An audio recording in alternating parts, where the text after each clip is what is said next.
안녕하세요. 오늘 여러분과 함께 좀 깊이 살펴볼 자료는요. 김주환님의 유튜브 강연 회복 탄력성 향상법 2가지입니다. 네, 회복 탄력성이요. 살다 보면 누구나 어려운 순간, 뭐랄까 역경 같은 걸 만나잖아요. 그렇죠. 피할 수는 없죠. 근데 이 강연은 그럴 때 좌절하는 대신에 오히려 그걸 딛고 더 높이 뛰어오르는 힘, 그러니까 회복 탄력성, 이걸 어떻게 피울 수 있는지 그걸 알려주더라고요. 네, 강연하신 분이 직접 만든 용어라고 하죠. 그 회복 탄력성이라는 말 자체가. 맞아요. 의미부터가 좀 흥미로운데 오늘은 이 강연의 핵심 내용 그리고 여러분 삶에 바로 적용해 볼 만한 실질적인 방법 2가지 여기에 좀 집중해 보겠습니다. 좋습니다. 그럼 뭐부터 볼까요? 이게 왜 중요한지부터 짚어봐야겠죠. 네, 회복 탄력성 왜 중요한가? 강연에서 특히 간호학 분야 연구를 얘기하는데요. 그러니까 같은 병을 앓는 환자라도요. 회복 탄력성이 높은 사람이 눈에 띄게 빨리 회복하고 회복 속도가 다르군요. 네, 일상으로 돌아가는 것도 훨씬 빠르다는 거죠. 연구 결과가 그렇대요. 그냥 뭐 혈압이나 혈당 같은 거 있잖아요. 네네, 객관적인 지표들. 그런 것만큼이나 어쩌면 그 이상으로 이게 중요한 심리적인 요인이다. 이런 이야기입니다. 단순히 뭐 의지가 강하다 이런 차원의 문제는 아니라는 거네요. 그렇죠. 근데 또 흥미로운 게 그 핵심 요인 중 하나로 인간관계를 딱 꼽더라고요. 아, 인간관계요? 네. 예를 들어 병원에 입원했을 때 막 진심으로 걱정해주고 찾아와주는 가족이나 친구. 이런 사람이 많은 환자가 실제로 예후가 더 좋았다. 뭐 이런 의사 경험담처럼요. 네, 맞아요. 그 끈끈한 사회적 지지망이랄까요? 네, 그게 중요하다는 거죠. 외로움을 덜 느끼는 사람이 결국 더 오래 살고 회복도 잘한다. 뭐 이런 연구들도 있고요. 그렇습니다. 그리고 그 사회적 지지망 못지않게 중요한 내적인 요소가 또 있어요. 내적인 거요? 네, 바로 자기조절력하고 대인관계력 이 2가지인데요. 강연에서는 이 능력들이 우리 뇌의 특정 부위하고 아주 밀접하게 연결돼 있다고 설명해요. 뇌요? 아, 네, 바로 전전두피질, MPFC라고 하죠. 들어본 것 같아요. 그 감정 조절 같은 거 담당하는 것 아닌가요? 맞습니다. 감정 조절, 공감 능력, 또 합리적인 판단, 이런 고등 정신 기능을 담당하는 뭐랄까 뇌의 컨트롤 타워 같은 곳이죠. 컨트롤 타워. 네, 거기가 잘 돌아가야 회복 탄력성의 또 다른 핵심인 자기 조절력, 대인관계력, 이게 좋아진다는 거예요. 그리고 이 기능을 잘 돌아가게 하려면 기본적인 행복감이 중요하다고 보고요. 행복감이요? 그러니까 긍정적인 정서 상태를 유지하는 거. 네, 맞아요. 그게 필수적이라는 거죠. 근데 여기서 행복에 대해서 우리가 보통 생각하는 거랑 좀 다른 이야기가 나오더라고요. 네, 그렇죠. 그 하버드대 다니엘 길버트 교수 연구. 맞아요. 우리가 흔히 로또 당첨되면 진짜 평생 행복할 거야 라든지. 아니면 뭐 시험 떨어지면 완전 세상 끝나는 거지. 이렇게 생각하잖아요. 네. 근데 그런 감정 예측이 실제로는 좀 과장된 경우가 많다. 네, 강도나 지속기간 같은 게 생각보다 크지 않다는 거죠.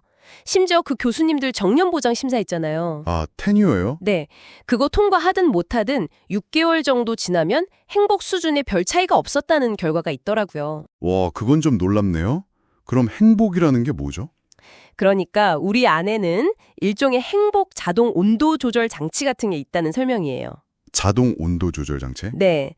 그래서 외부 사건은 기분을 뭐 잠깐 출렁이게 할 수는 있어도 그 사람의 기본적인 행복 기준선, 그걸 셋 레인지라고 하던데 네, 셋 레인지. 그 기준선 자체를 확 바꾸지는 못한다는 겁니다. 그래서 중요한 건 이런 일시적인 기분 변화에 막 휘둘리기보다는 그 행복의 기준선 자체를 의식적으로 좀 높이는 노력.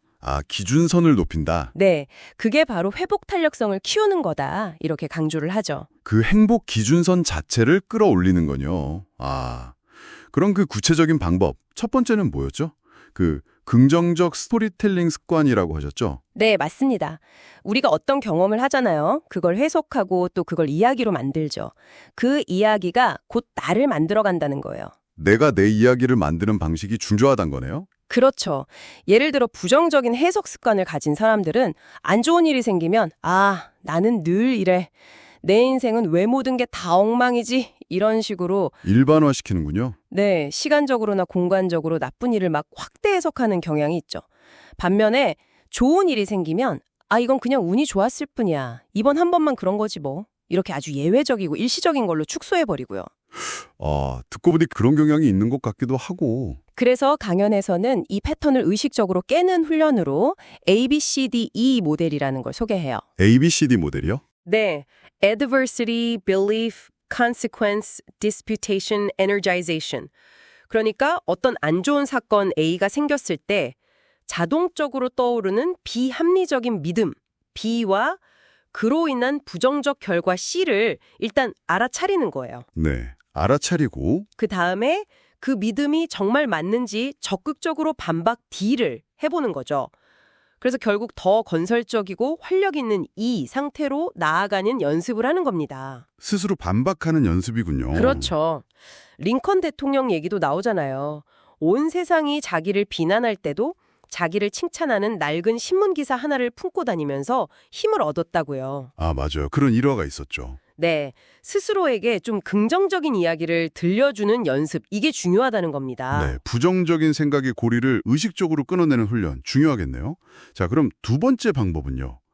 이건 훨씬 간단하면서도 되게 강력해 보였어요. 바로 운동이요. 네, 운동입니다.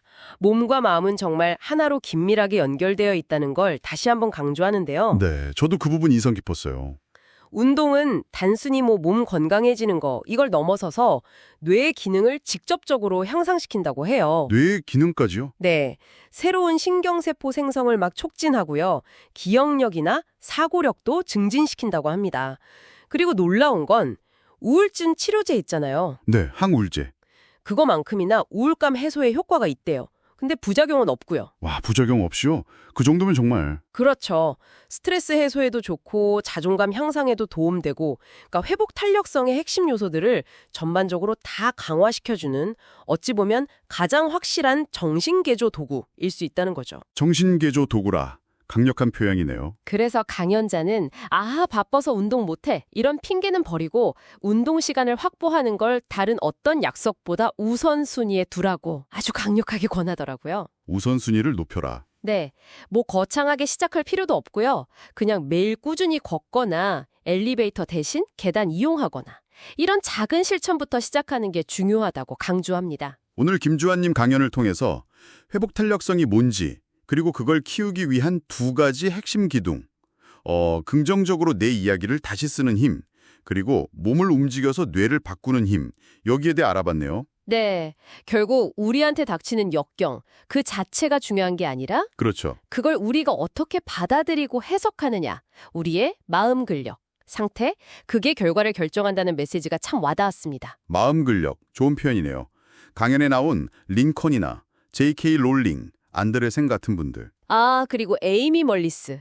선천적으로 다리 없이 태어났지만 세계적인 운동선수이자 모델이 된 분이죠. 네, 맞아요. 그분들 사례를 보면 역경에 불구하고 성공했다기보다는 어쩌면 그 역경 덕분에 더 단단해지고 더 높이 도약할 수 있었던 건 아닐까 그런 생각도 들더라고요. 네, 역경이 오히려 성장의 발판이 될 수 있다는 걸 보여주는 아주 생생한 증거들이죠. 자, 오늘 이야기를 이제 마무리하면서요. 여러분께 이런 질문 한번 던져보고 싶습니다. 만약 지금 여러분 앞에 역경이라는 아주 거센 파도가 밀려온다면 여러분은 그 파도 앞에서 그냥 깨지기 쉬운 유리공처럼 부서지시겠습니까? 아니면 그 파도를 타고 더 높이 튀어오르는 그런 탄력 있는 공처럼 반응하시겠습니까? 네, 여러분의 다음 이야기는 어떻게 쓰여질지 한번 생각해 보시면 좋겠습니다.